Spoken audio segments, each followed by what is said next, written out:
all, you've got to have a fairly modest monetary base that you can double and triple in size fairly rapidly.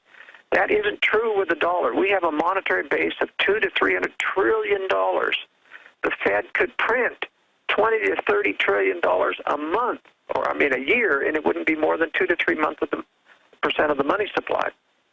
That's why I say they have much more room to inflate. And the only reason they're being judicious at all is because they know that if you start getting over 10%, people start really noticing. And that's why real inflation is right now between 7 and 9%, and not the 1.6 to 3% that the government is saying. And we also have to look at the second thing in hyperinflation. You've got to have an automatic mechanism where the government can keep injecting money into people's pockets so that they can keep pace with inflation.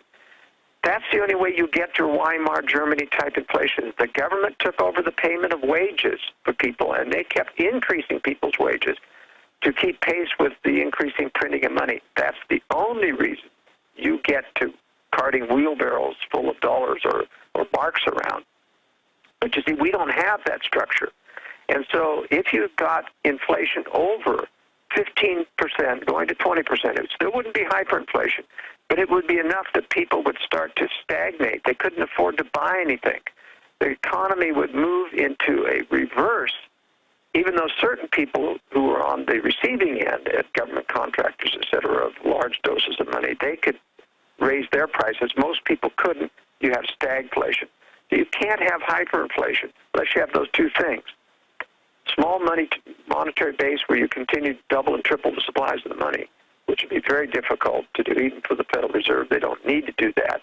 They've got room to bail out Europe, and that's what they've been doing. People predicted that this Greek, would cause the collapse of the euro, and then it was Spain, and then it was Italy. All three of those are in bankruptcy nearly, and they haven't caused the collapse of the euro because the U.S. continues to come in with dollars under the table and fund those banks and keep those banks from defaulting.